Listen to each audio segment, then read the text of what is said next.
Hey, today we're going to be making a chicken Parmesan. So chicken breasts, sliced horizontally, pounded out thin, breaded up, and kind of lightly fried, served with basically a tomato sauce, a really simple tomato sauce with garlic and onions, and then topped with mozzarella cheese. So we're gonna get started. We're gonna get our chicken cut up in a minute, but just kind of want to go through the breading station. So we've done the country fried steak before, which was a double dipped chicken cut very similar to this. So a chicken breast cut horizontally, pounded thin. We dipped it in flour, milk, back into flour. So we're gonna do 3 different types of dipping today. So I've got about a ½ cup of flour in my first bowl. I have just 1 beaten egg in my second. We're doing a pretty light breading of these. And then I've got about ½ cup of panko breadcrumbs in my third. And I'm gonna add some Parmesan cheese, about a ½ cup, and just give them a good mix. And that Parmesan is gonna bring just a nice little bump of flavor to, it's gonna be a flavorful dish anyway, but the Parmesan is definitely gonna make that crust much yummier.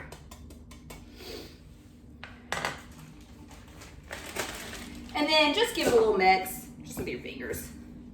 Incorporate it with the Parmesan. And I have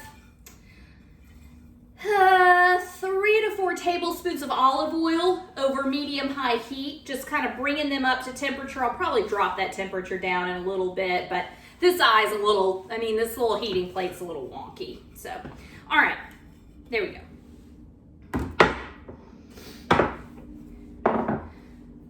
Move that out of the way.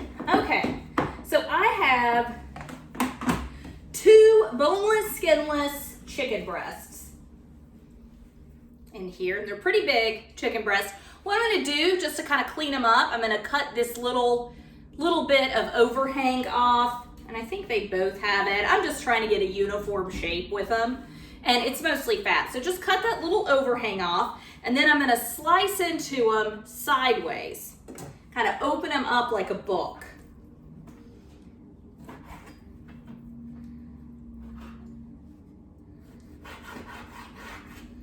All right, so I'll just set those aside.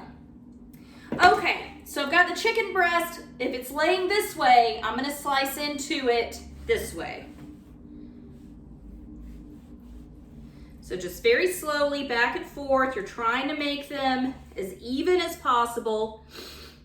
Like I said, as possible. I am not great about making them super even. All right, so just carefully slicing into this, and I've turned my oil down a little. It's popping, so it's a little hotter than I want it to be.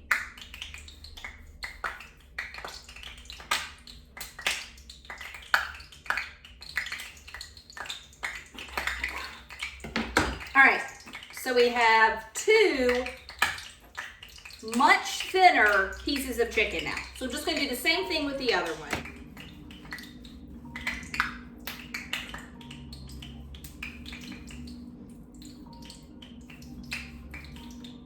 Ooh. Oh, I'm not doing very good with this one. It's okay.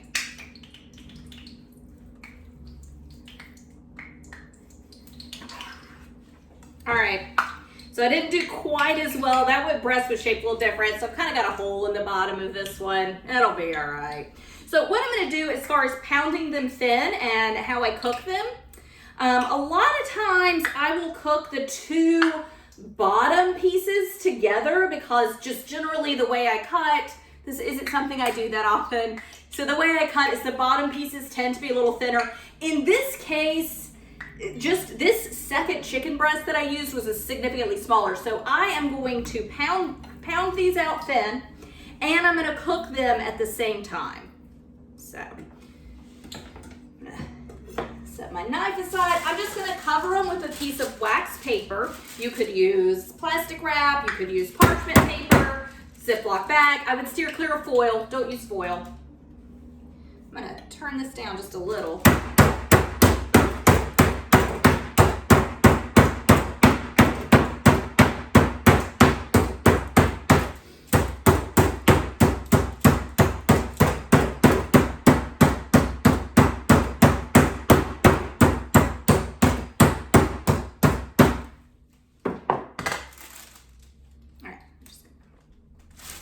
And you're using the paper to keep chicken from spattering everywhere. A little hole in the paper is fine, but if you were to use foil, it would just disintegrate into the chicken and be just a huge mess. So don't use foil. And you don't have to do it at all. I mean, it just helps keep your kitchen a little cleaner, especially when you're messing with raw chicken. All right.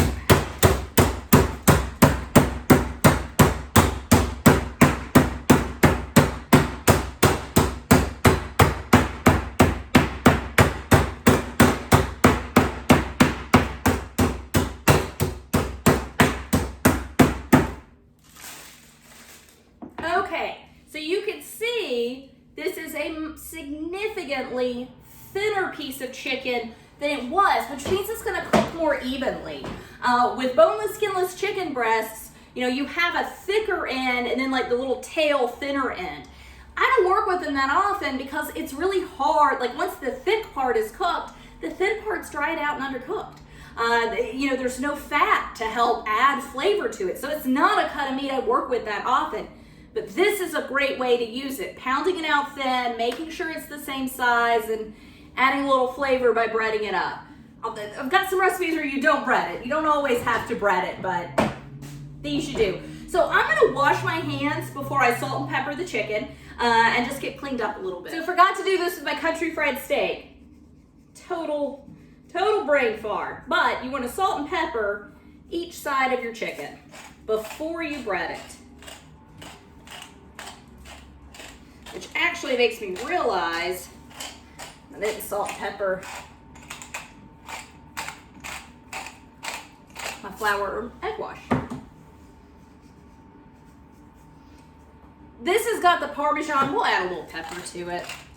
But that Parmesan cheese is adding some salt down here, so I'm not too worried about the panko mixture.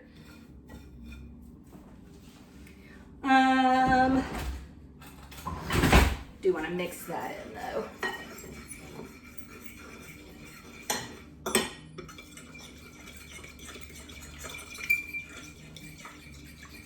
I know it doesn't look like enough liquid. In the past, it's been enough liquid to coat it in the egg wash, but I'm a little suspect myself. So if I have to grab another egg, it'll be all right. It won't be the end of the world.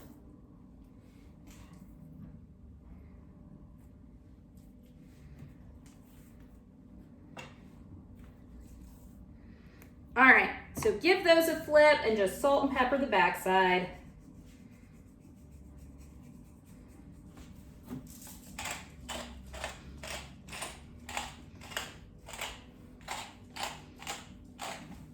Then I'll just set those out of the way.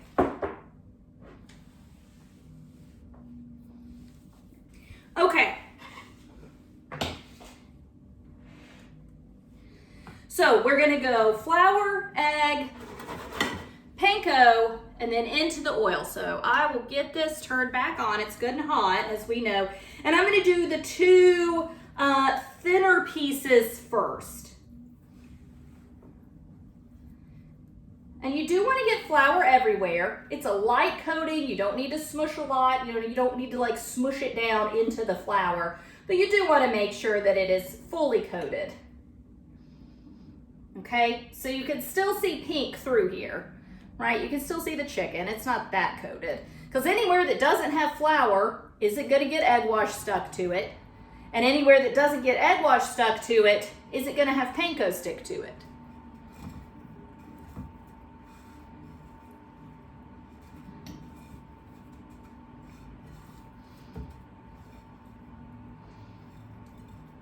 All right.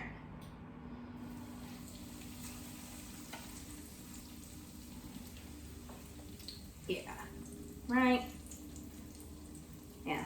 Trying to remember which top piece went with that. Yeah, it's this one. Because those were, remember, that one chicken breast was just a little thinner.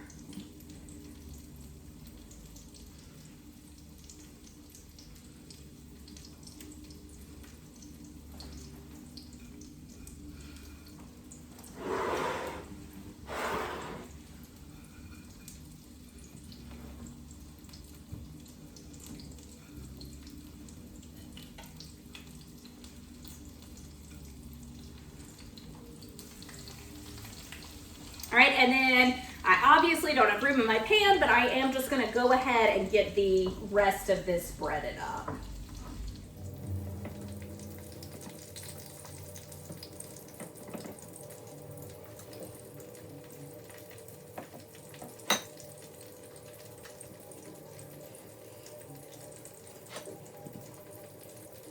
And I neglected to do a wet and dry hand, and I can definitely tell my hand is very, very goobed up and gross right now. Which, you know, it's inevitable, even with a wet and dry hand. It's just a little less terrible.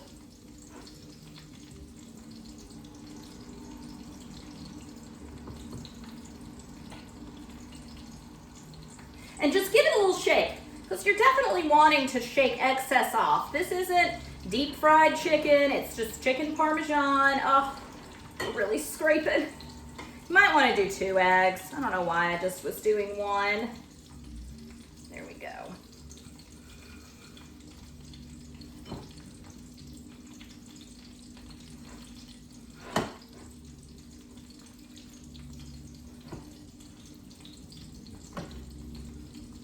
I think I have more breader on my hand than anything right now.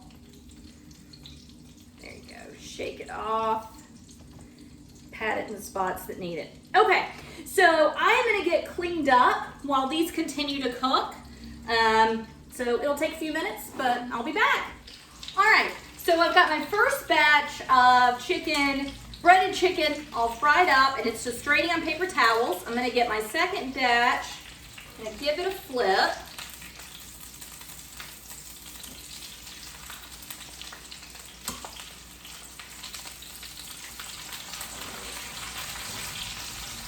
And while it cooks up, I'm gonna make a little vinaigrette. We're just gonna have a side salad, but I'm gonna serve it over pasta, and then I'm gonna have a side salad with it as well. So whenever I make any kind of salad dressing, and I usually do make my own, I always use a mason jar. It is the easiest thing to use. I'm gonna start with, when I was on vacation last, I bought this artisan olive oil. It's like a blood orange infused olive oil, and it's really tasty, but on just a simple salad, this is gonna be perfect. So I'm gonna pour a few, I'm not even gonna measure it, just a few tablespoons. That's 2, maybe 3 tablespoons of oil, right? I'm using a blood orange olive oil. You could use any kind of just plain olive oil or any kind of oil you'd like. I don't want to use a vinegar that is going to interfere with that citrusy flavor. It is a really nice citrusy flavor in that olive oil. So I'm going to use a white balsamic vinegar. You could use white wine vinegar would be good too. Maybe apple cider, but like a red wine or a traditional darker balsamic is going to really interfere with the blood orange flavor. So I just want something kind of bright to complement it. So I usually do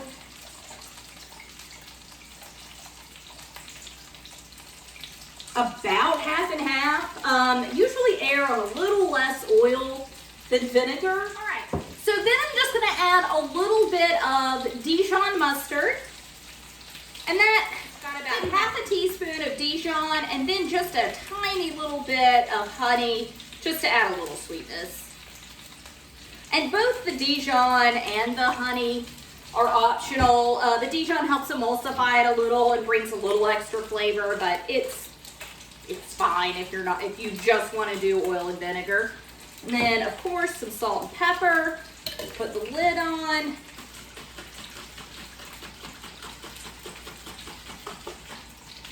And there you go. You've got a yummy salad dressing to go with dinner tonight. All right, so let me check on this chicken. Woo! Those pieces are a little thicker, so I'm gonna give them just another minute.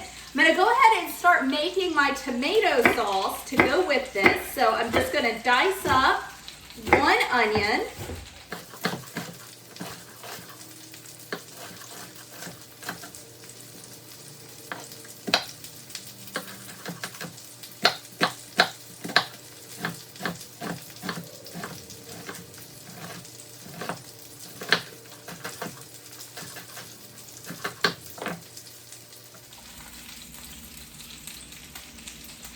These have good color on them.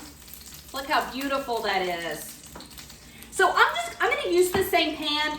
I am just gonna pour, there's a lot of, you can see, there's a lot of like sediment and panko that's fallen off and it wants to burn. I'm just gonna pour it off.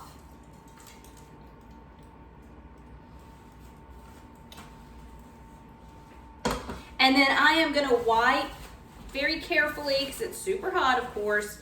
I'm just gonna wipe this out. You know, a lot of times when you're cooking, the sediment that gets in it is good, right?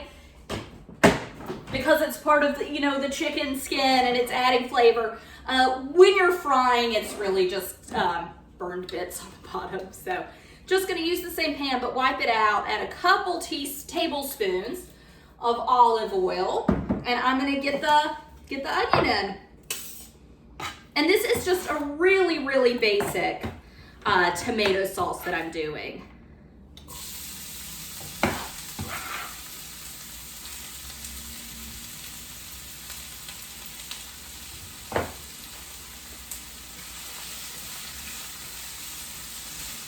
So onion, I've got 3 cloves of garlic. I'd usually use 4, but one of these cloves is gigantic, so just gonna stick with 3.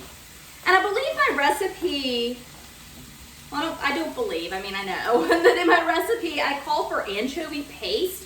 I don't have any anchovies at the moment, and I don't have any anchovy paste, so it's gonna be fine. I'm just leaving it out. If you have it on hand, or have been, you know, curious about using anchovies or anchovy paste, it's a great time to use it. When I was doing my grocery shopping, I knew I was out of it, but it's not really an item that I use that frequently, so I just decided to forego it this time. Just because I don't have any other recipes I'm about to make that call for it. So it will change the flavor, but they're not incredibly drastically.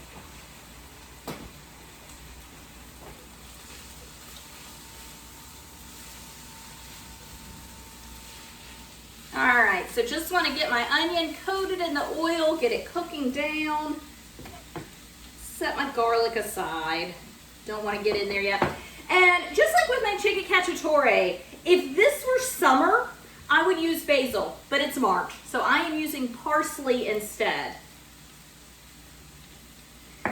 Right now, basil is really expensive, and store-bought basil never really lasts that long. Like it's just like you buy it and it goes black within a few days. So, I mean, unless this were like a super special occasion, like I'll buy basil at the holidays just because it's special occasion cooking. But Thursday night dinner, I'm not going to go buy basil for. But in the summer, I will go out to my garden and pick it. It's much better in the summer. And if you're buying it, it's less expensive and better quality in the summer as well.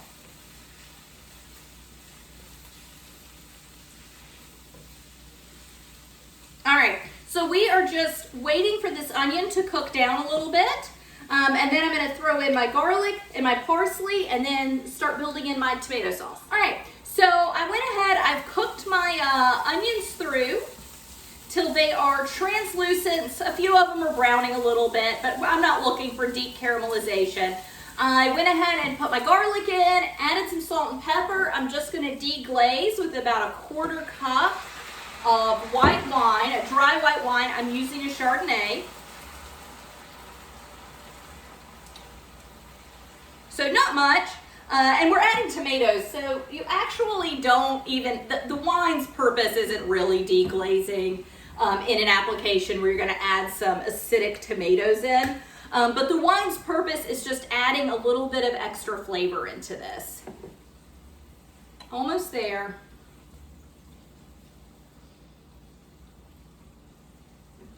All right, don't smell it anymore. I'm gonna do about 2 tablespoons of tomato paste. So that just kind of adds a little bit of a deeper and more complex tomato flavor than just this can of tomatoes. And I am using a 28-ounce can of whole plum tomatoes.